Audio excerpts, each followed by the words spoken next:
로마서는요, 이 바울이 로마로 가기 전에 로마에 있는 사람들에게 쓴 편지입니다. 그 대상은 불특정 다수가 아니라 로마에 있는 교회들에게 쓴 편지입니다. 그 구성원들은요, 헬라인들을 중심으로, 로마인들을 중심으로 하는 기독교인들과 또 유대교에서 디아스포라처럼 흩어져 있는, 로마에 흩어져 있는 유대계 기독교인들을 대상으로 하고 있습니다.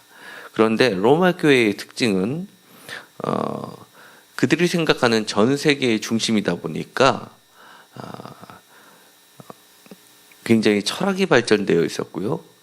다른 것보다도 특히 헬라 문화에 젖어 있을 수밖에 없었습니다. 그리고 주축 세력은 처음에는 유대계 기독교인들이 주축 세력이 되었겠지만 점차 그 주축 세력은 헬라파 기독교인들이 주축을 이루는 교회였습니다. 그것도 그럴 수밖에 없는 것이요. 저희들이 교포들이 있는 해외를 가다 보면 점점 주축 세력들, 교회를 소유하거나 아니면 힘 있는 자들, 그 다음에 상당한 부를 영위하고 많은 헌금을 내는 사람들은 아무래도 그곳에서 이미 정착하고 있는 자들 또는 현지인들이 될 수밖에 없기 때문에 우리는 이런 로마 교회에 있는 상황을 쉽게 짐작할 수가 있습니다.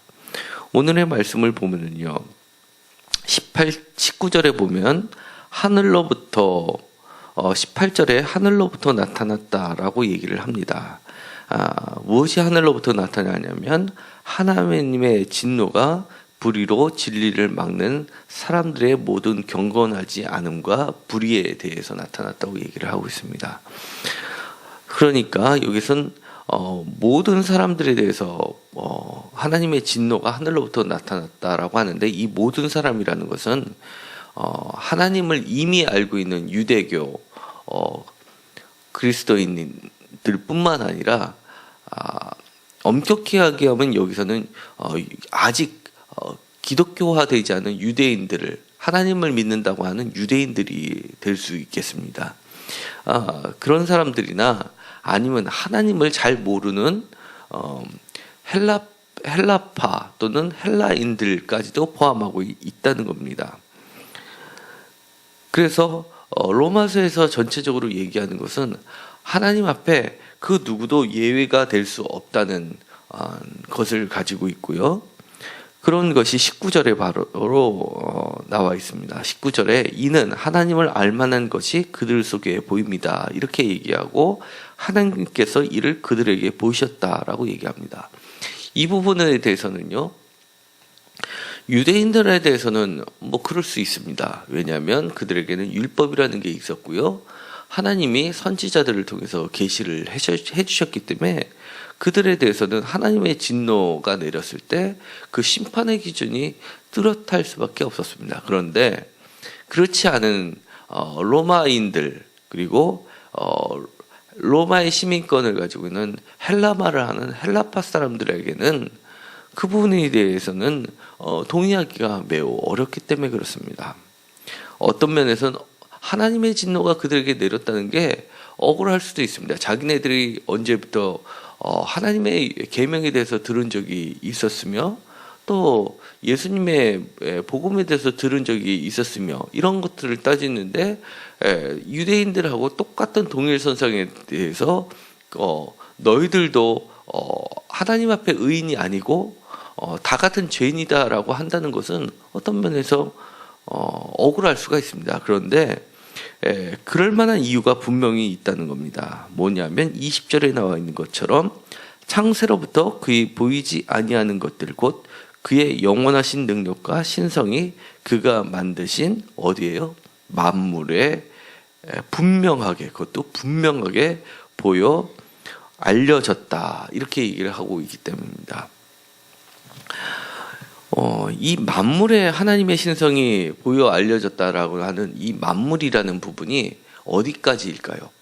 우리가 이 부분에 대해서는 기독교인들은 사실은 정통 기독교라고 하는 데서는 많이 인정하지 않는 부분입니다. 특히 개신교는 더더욱 그렇죠. 천주교는 자연신학이라는 게 발전이 돼 있어서 우리보다는 개신교보다는 조금 더 이 부분에 대해서 열려져 있습니다. 이 부분을 잘못 해석하면요, 만신교처럼 될 수가 있습니다. 예를 들어서 자연에도 하나님의 계시가 나타나 있고, 그다음에 돌에도 나타나 있고, 나무에도 나타나 있고, 이런 부분, 태양을 보더라도 그렇고요, 달을 보더라도 그렇고, 그렇다 보니까 어떻게 보면 우상 숭배하고 다를 바가 없어지는 것 같이 보여집니다. 그럼에도 불구하고 이 바울은 하나님의 의를 나타내면서 만물에 그의 신성이 분명하게, 그것도 분명하게 나타나 있다. 그리고 너희들이 핑계치 못한다라고까지 얘기를 합니다. 20절에 보면은 그것도 그러므로 그들이 핑계하지 못할 것이니라라고 못을 받고 있는데요. 그러면 우리가 이 부분을 어떻게 받아들여야 할까요? 이 부분을요, 만약에 우리가 한국에다 적용을 시켜본다고 하면은 더더욱 이해하기 어렵습니다. 예를 들어서요, 오늘은 석가탄신일인데 우리가 하나님의 진노가 임했다고 하면서 지금은 많이 그들에게도 복음이 전파되는 노력들이 있지만 TV도 있고 그렇기 때문에 그들이 원하든 간에 TV를 틀다 보면은 복음이 그들에게 귀에 들어왔으니까 핑계치 못한다라고 하면은 어느 정도는 그럴 수도 있겠다 하지만, 예를 들어서 고려 시대라고 생각을 해봅시다.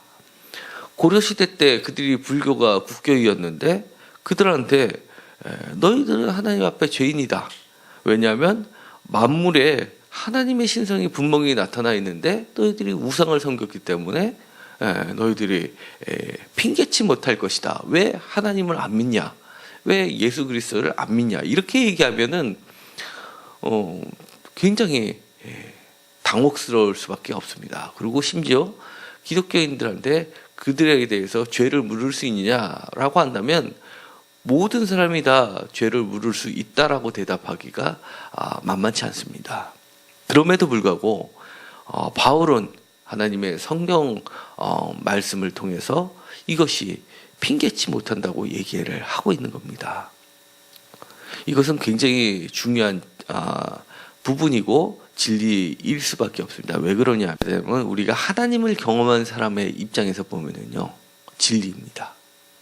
우리가 하나님을 경험하고 하나님을 믿고 예수님을 받아들이고 예수님을 알고 난 이후에서 보면은요, 우리가 예수님을 믿지 않았을 때의 과거를 한번 돌아보면은 그 어떤 한순간이라도 예수님의 사랑이 우리를 떠난 적이 없다는 걸 깨닫게 됩니다. 하나님의 사랑이 단 한 번도 우리를 이끌어 주시지 않았던 것을 놓친 적이 없다는 것을 알게 됩니다. 그리고 하나님의 사랑을 깨닫고 난 이후에는요, 산을 봐도 거기에는 하나님의 신성이 들어가 있고요, 떠오르는 태양을 보더라도, 빛을 보더라도 하나님의 음성을 듣는 것 같습니다. 그런데 하나님을 경험하지 못하고 하나님의 은혜를 깨닫지 못한 사람은요, 태양을 보고 나서 마치 태양이 신처럼 느껴집니다. 그리고요, 산에 가서 좋은 공기를 마시고 등산하고 높은 곳에 올라가서 산의 전기를 받는 거로 착각하는 수가 있습니다. 그것은 하나님을 알지 못하기 때문에 그렇습니다. 그러다 보니까 그들은 23절에 얘기하는 것처럼 썩어질 우상과 자신의 하나님의 영광을 맞바꾸는 결과를 만들었고요. 그러면서도 22절에 있는 것처럼 자신들이 매우 스스로 지혜 있다라고 생각을 합니다. 내가 대단한 것을 발견했어. 그래, 바로 여기에 진리가 있지. 진정한 힐링은, 진정한 고침은 이런 데 있었어 라고 생각을 하게 된다는 겁니다. 그러나 24절에 보면 하나님께서 이렇게 얘기하고 계시는 겁니다. 그들을 마음의 정욕대로 더러움에 내버려 두셨기 때문에 그렇다는 겁니다. 그래서 피조물을, 그들은 분명한 피조물인데도 불구하고 조물주보다 더 경배하고 섬겼고 그러한 일들에 의해서 스스로 어리석은 자로 빠지게 되었다는 것이고 우상으로 그들을 섬겼다고 얘기하고 있습니다. 우리가 지금도 돌이켜보면요, 타종교들, 특히 우리나라 같은 경우에는 유교나 불교 같은 것이 대표적이라 할 수 있습니다. 유교에도 아주 귀한 사상들이 있습니다. 국가에 충성하는 충과 부모에 효도하는 효는 다른 어떤 타종교에 비해서 굉장히 우수한 점을 가지고 있습니다. 그리고요, 불교는 자족감이라든지 만족감을 주고 주변의 환경에 대해서 폭력적이지 않는 것, 그리고 불교는 아무래도 윤회 사상이 있기 때문에 그 자연과 친화할 수 있는 것, 그리고 자연을 해치지 않는 것, 살생하지 않는 것, 이런 것들은 굉장히 타종교에 비해서 굉장히 우수한 점을 갖고 있습니다. 그런데 그런 모든 것들은 하나님을 알고 나면은요, 하나님을 더 깊이 알아가는 과정 중의 일부일 뿐이지 그것이 결국 하나님 창조주보다 더 뛰어날 수 없다는 것을 우리는 알게 됩니다. 우리는 어떻게 해야 할까요? 하나님을 경험한 우리들은 어떻게 해야 할까요? 그들에게 주는 곧 영원히 찬송할 이시라는 것을 사실 그들에게 알려줘야 합니다. 그리고 그들에게 그들을 위해서 기도를 해줘야 됩니다. 제가 지난주에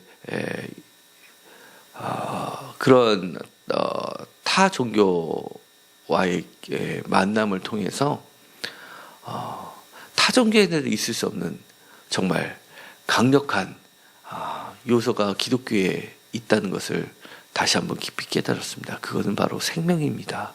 영원한 생명. 죽음과 생명의 문제만큼은 어떤 타 종교도 결코 갖고 있지 않고 기독교를 앞설 수가 없습니다. 이런 부분에 대해서는 그들도 깊은 동감을 갖고 있고요. 또 간절히 원하는 게 그들 속에 있다는 것을 저는 알게 되었습니다. 주님께서는요, 아무도 핑계치 못할 것을요, 어디에다 심겨주셨냐면요, 바로 만물, 그리고 만물의 영장이라 할 수 있는 사람의 마음속에 그것을 심어 놓으셨습니다. 그래서 24절에 보면요, 하나님께서 그들의 마음에다가 초점을 맞추고 계신 겁니다. 모든 사람은요, 마음에 하나님을 찾을 수밖에 없습니다. 우리들은요, 먼저 주님을 아는 우리들은 그들의 마음을 살필 필요가 있습니다. 바울은 로마서에서 여러 가지를 얘기하고 있는데요. 예를 들어서 로마서 2장 15절을 보면 이렇게 얘기를 하고 있습니다. 그 양심이 증거가 되어 그 생각들이 서로 혹은 고발하여 혹은 변명하여 그 마음에 새긴 율법의 행위를 나타내고 있다라고 얘기를 하고 있고요. 그리고 로마서 9장에 보면요, 심지어 이렇게도 얘기합니다.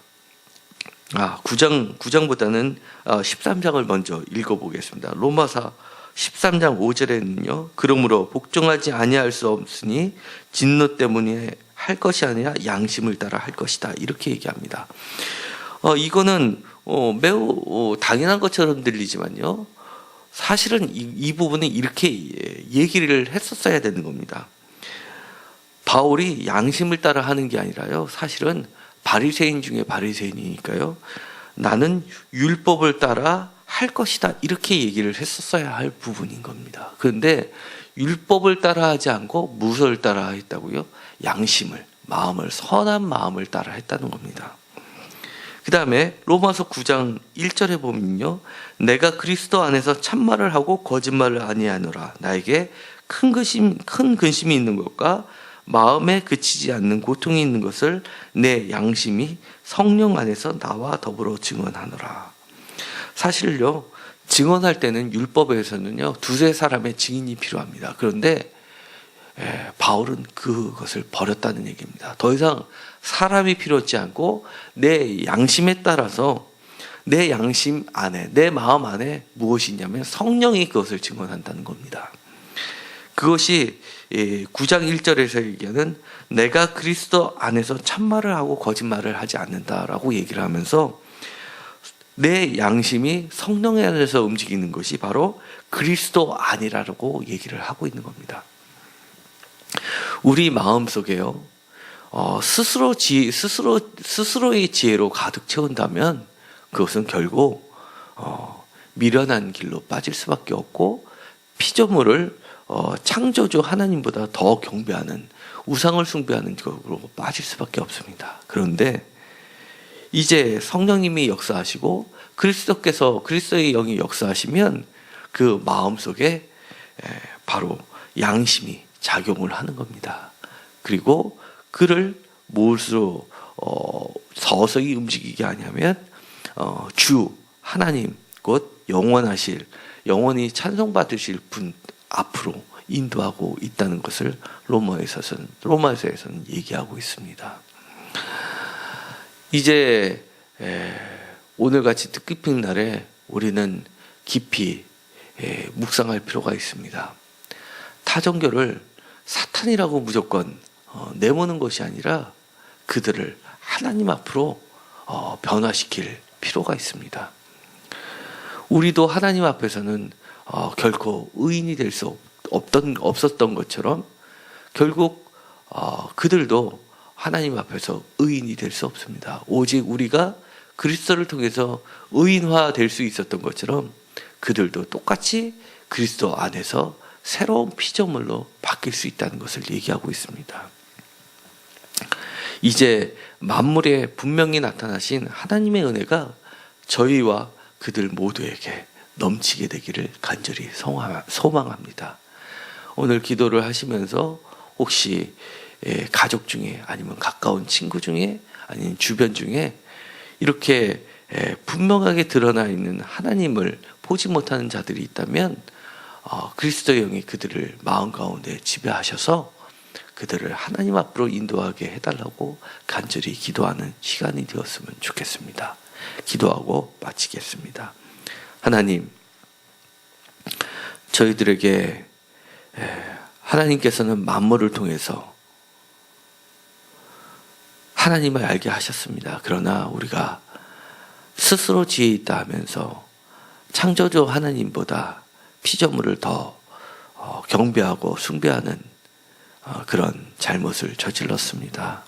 하나님 용서하여 주시옵시고 우리들의 마음을 그대로 내버려 두지 마시고 그리스도의 영으로 성령님으로 가득 채워주셔서 하나님을 바라보고 오직 하나님만을 경배하는 자들이 되게 하여 주옵소서. 우리 주변에 타종교를 믿는 사람들이 있다면 그들을 인도하여 주셔서 하나님을 바로 알게 하시고 하나님만을 섬기는 자들이 되게 이끌어 주옵소서. 예수님의 이름으로 기도드렸습니다. 아멘.